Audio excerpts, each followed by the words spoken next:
when I started my detox, I collapsed essentially. I had 3 seizures, and then I found myself in rehab. And I don't remember the 7-day detox I did, nor the 3-4 days that I was first in rehab.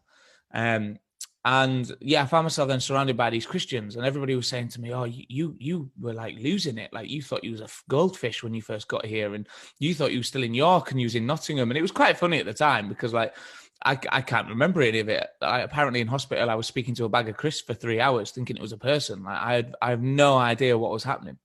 And so people were going, "Oh, you know, you were hallucinating, you're mental," like, and all this kind of stuff.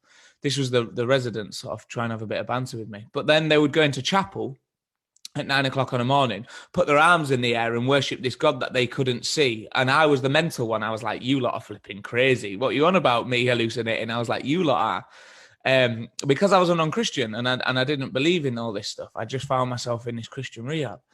But then slowly as time went on, I could see that these gentlemen, these lads had similar lives to mine, if not worse. But they had something about them. They had this joy, they had this peace, they had this just something which I wanted to obtain. And I couldn't tell you what it was beforehand. And I know that to be God, obviously. And then about 6 weeks into rehab, so I went there on the 14th of September 2015.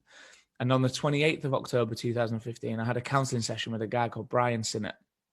And I'd had counselling before, but no one could really touch me, as it were. I wasn't that interested. But Brian, I don't know what it was, but he just led me in this way where I ended up having this amazing encounter with God, this vision. And I had my eyes closed and I was crying I was asking for forgiveness for all the things I'd done wrong, for my mum dying and subsequently everything I'd done as part of my addiction. And I remember that I was in a courtroom, and in the judge's bit, there was this white figure. And I was like, I'm sorry, please forgive me. And I just heard the words, "You're forgiven." And this figure pointed down to my right, and there was a doorway there. And there was this white light coming through this door, and above it said freedom.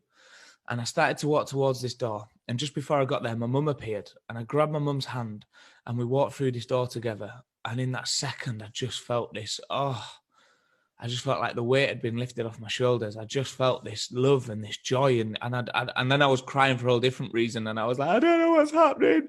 And Brian was like, "I think you've met God. Do you want to give this a go?" And I had nothing else to lose. I'd lost everything. I literally went to rehab with like a bag of clothes because I had to throw all my clothes away. They were moldy because I wasn't washing and I was just stinking.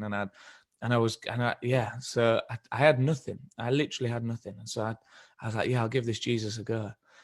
And ever since then, my life has been completely different. Like, I couldn't 6.5 years ago, I couldn't put a sentence together. And now I've got a degree. I'm married.